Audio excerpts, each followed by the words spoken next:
First up, we have Karen Moon. It's going to be a question and answer session about how her exciting company. So that's a great introduction for her.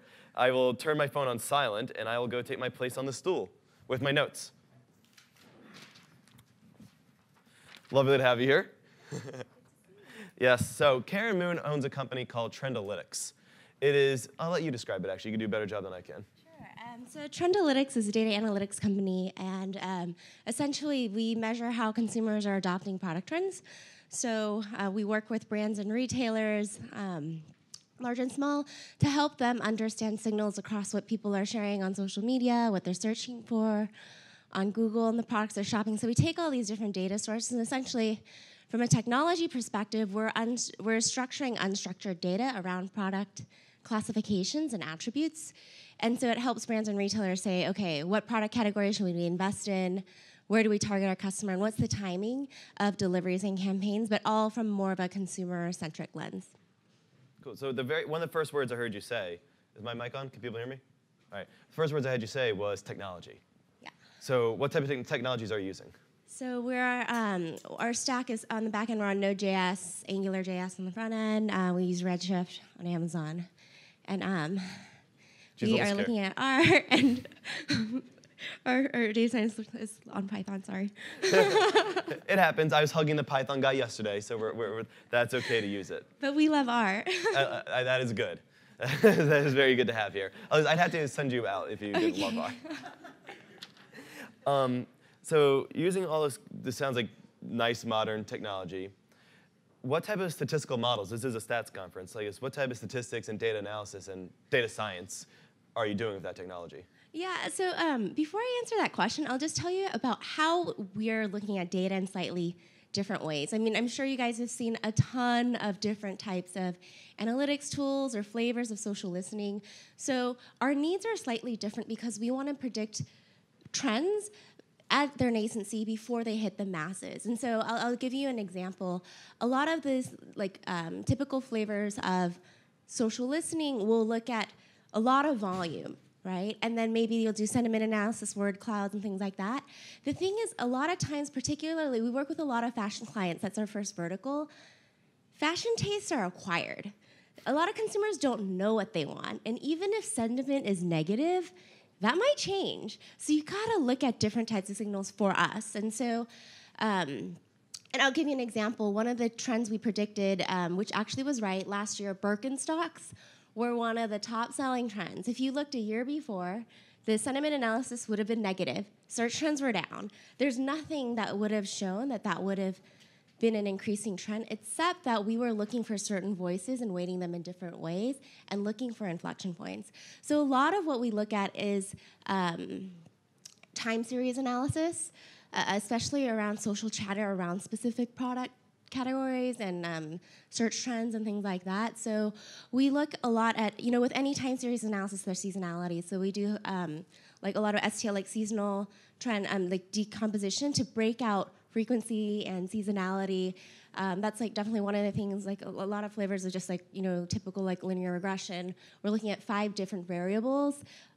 We've tested a ton, but we look at multiple things that impact it. And so there's like a few different things we do. We looked at like dynamic time warping and a number of different things. So, I mean, to be honest, we're constantly trying these methods, testing, back testing, and improving. Did I answer your question? Was it cool enough? Yeah, yes, it's sort of. He's like my factor of like, was that cool? Yeah, that worked. That certainly worked. And so you're using all this interesting. It sounds like you have a lot of time series going on here, and it's sort of like you're trying to be the Oracle of Delphi. All right, that just landed flat. All right, like you're trying to predict the future based on these inflection points in time. So I guess you have to have all this data come from somewhere. And you mentioned that you're trying to find products. Well, how do you know what people are talking about? I could be talking about denim. I could be talking about jeans. I could be talking about chambray, I think is another term. She told me that term, by the way. I did not know that until I met her. How do you know what they're talking about? Yeah, so I think one of the funny things in a lot of sectors, but particularly in apparel, is, or a lot of consumer products companies, right? we all describe products in very different ways. One of the core things around our IP, so just to give you taking a step back, what we do is we're really creating an ontology around product verticals and creating a dynamic way to improve those as new terms come up. I mean, think Urban Dictionary, but for clothes, or Urban Dictionary for, like whatever. But like, we all describe things in different ways. So chambray, what the hell is chambray? Well, it's like a denim shirt. But do you think consumers know that? No. So you have to look at like what are like connecting the dots between the different ways we describe things. Like one of the terms I use a lot in my examples is boyfriend jeans. Who the hell came up with the name boyfriend jeans? What they are they're jeans that are rolled up. It's kind of a style. They're, distressed, they're ripped. But I could call that style of denim 5 different things, and they all mean the same thing. The reason that's important is obviously for trend analysis, we have to understand what people are talking about and kind of aggregate this together.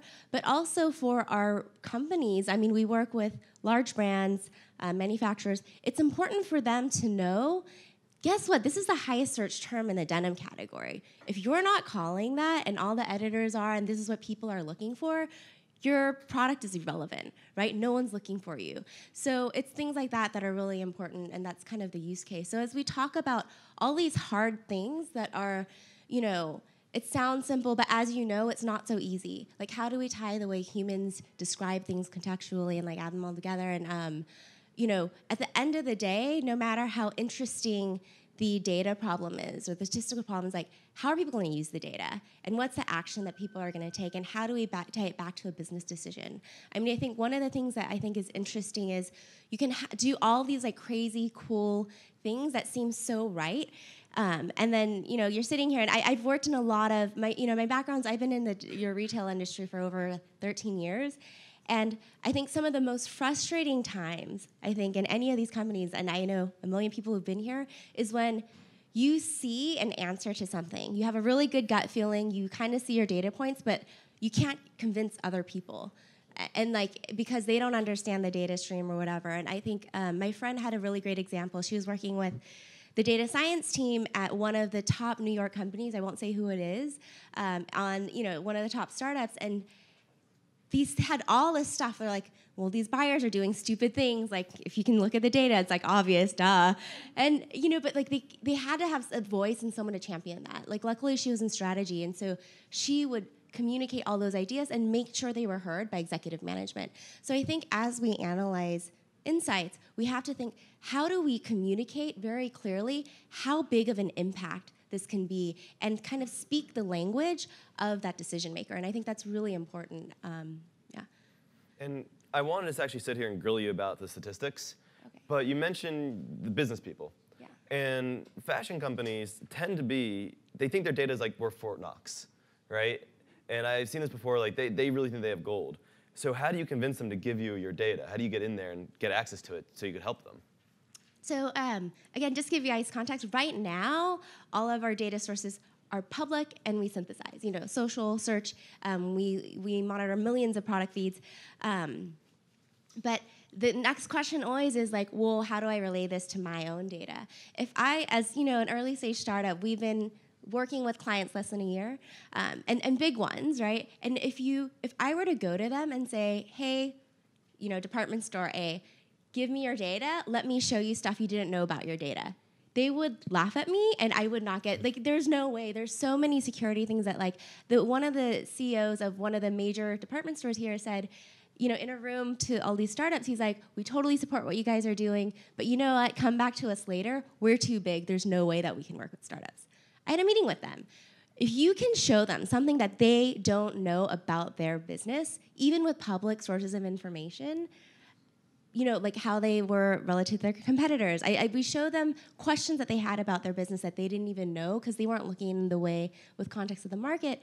Then the next thing is like, well, I'd love to give you my data. So I think it's, again, just about, and it's like right now not talking so much about statistics, but how we can use data as a source of negotiating leverage, as a source of communicating ideas, and also to actually get to what you want. So a lot of ways our current product is a Trojan horse to a much bigger initiative we have. And now we are getting data from retailers, but we showed value first. And so this isn't right for everyone. It's an approach that we took.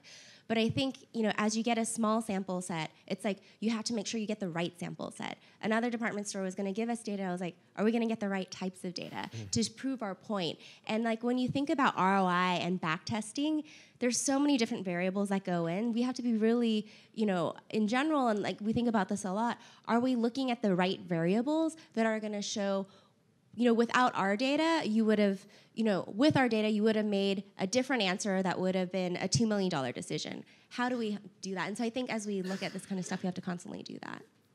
And you do all this back testing to make sure you have good stuff. How do you convey the results of this back testing to the client? What measures are you using? How do you show them, hey, look, this is working? Mm-hmm. So, for us, like these are all, we work with product companies who we have to think about their key KPIs. And so their KPIs are how much product did we sell on a percentage basis, like sell through, and then versus inventory. So let's say, and I'm not tracking that, unfortunately. I'm looking at how many times people are searching for boyfriend jeans or something else. I'm looking at what's the social chatter. So the way we look at things is we actually take two big categories. And this is kind of something we use in a challenger sale-like model when we get meetings, but we're like, here's a major category you have that's probably in decline. Here's another fast, new growing trend, and that's taking share from that. So in this example, there's like boyfriend jeans versus skinny jeans. Skinny jeans is a multi-billion-dollar category. This other new little thing that who knows what it is like growing faster, highest search results, 20% higher, the number of products at full price are 77% versus 50%. And the number of products in the market are 1/10 of the other. When you take that to someone, you're saying like, well, what's your penetration of each and how are they doing? And if you had a better mix, that would be, whatever their price points and volume, like $2 million, $3 million. For some of these companies, having a miss is a $100 million decision. And you mentioned 77% are full price, 23% are sale price. I remember back when I used to work with a lot of similar companies, they had no clue what was on sale and what was full price. And every customer goes up, I have a coupon. I saw a sign that said it was different. So like, what challenges do you face integrating with their systems and trying to get nice data from them? Yeah, so I think this is a real challenge, especially in this industry. Everyone has different systems, and it's scary, but a lot of companies, like the older ones, are like still using green screens, like literally. I'm not kidding. So as we think about it, our first step is what is the most important data source? We at first had this huge vision of like, oh, we're going to integrate with everyone's systems and all of this. And then we took a step back and we thought, what we do really well is the synthesis of this information. And so as we looked at all the retailers, everyone's using Google Analytics. Everyone definitely had spreadsheets, right? And so that's really where we're starting first and visualizing their own information in really different ways, but with a more standardized approach. And so that's kind of how we are. Did I answer your question? No. No. Yeah, it's okay. So what challenges do you face of integrating with them, like getting your product in their door and like getting tying it in? So for us, like we're already in the door without their data, and then they give us their data, and then we tie it all together. So for us, it's like, how do you build a fast relationship, close faster, get in there, be a, like a financial, like have a financial relationship. So they're already using their product without their data. They're kind of looking at like, okay, here's the insights. It's like Bloomberg, basically. We're like their Bloomberg terminal. And then they have their own data, and the next thing is like we're integrating. So although they have different systems, like we're basically starting with like Excel spreadsheets and then integrating with that. Now the ultimate goal is to move them away from Excel, of course. Yeah. Good. That's what this audience likes to hear. Not an Excel No, it's crowd. scary. No, you guys. Well, also all their systems are going to change, so what's the point? So what do you do when they have a green screen? Like, how do you deal with that? Well, the thing is, everyone has Excel outputs. Oh, so the green screen can dump to Excel. Oh my God. Yeah. So the thing is, like, for our user base, like, what are they doing, right? Well, at the end of the day, they have a weekly report that spits out an Excel thing. So that's kind of what we think about. And we're like, where are the key decision makers that are going to have the highest impact to value for this company? And then what do we do to impact or help improve and support better decisions for them and really empower them with data? We don't go and say like, hey, we know more than you. We go in and say like, hey, how many times were you right, but you couldn't find the data to back your decision, but you have it in there somewhere. Like, we're going to help you do that. So who are those key people you're targeting? You're targeting CEOs, you're targeting buyers, you're targeting merchandisers. Like, who is your target? So within a product retail company or a brand, typically the merchandiser or buyer is the main decision maker. There's a lot of dollars in marketing, right? But there's a lot more in inventory, and the decisions they make impact everyone else. And so, like they tell marketing, like, here's what you should do, right? And so we really take a more product-centric point of view, and kind of tailor to that merchandiser. That said, we work with a lot of marketers, and we try to go to the CEO first. So you're selling into the business side. Yeah. All right. But then, yeah, definitely. Perfect. So, I mean, but later, then we'll sell to the IT side. And I'm sure a lot of you guys have felt this. I mean, we do work with, some of our champions are really on the technical side because they see this, like, this makes so much sense. And so it's important for us to build relationships there. But a lot of times within organizations, like, they don't necessarily have the buying power, let's say. They can buy a lot of software, but to convince other people to use it is a very different thing. So, depending on the organization you're talking to, for us, we have to, speak to like the business side line managers and then get it approved. So it's kind of a circular thing. So we're like managing both sides of it. So it sounds like the IT people love you and the business people love you. So it's like a good combination to have in life. Well, I think the IT people are super frustrated. Oh. Like they see, like they're like, we're using crappy systems. Like this sucks. Like, I mean, like literally they're so frustrated. Like this industry is so antiquated. They've been using old things. And like, the IT guys are like, hey, like we want new stuff. They see what's happening and they can't participate because you don't know if a startup's going to be around. It's a huge initiative to totally rehaul like POS systems and ERP systems that are tied to every part of your business. So, I mean, luckily for us, we're at the application layer first. So it's less risk. So that was a just strategic decision for us. But it's changing. I mean, like all the infrastructure plays, like with the Cloderas of the world and all of that, like it's definitely right now is the time. Like retailers are collecting more data than ever on credit cards, CRM, like all of that, I think that it's such an exciting time to be in the data space. All these retailers are looking for data scientists. They have no idea what they're doing. Like, they kind of want guidance, but there's so much information. So I think if this is an interesting, industry, there's going through a major transformational shift.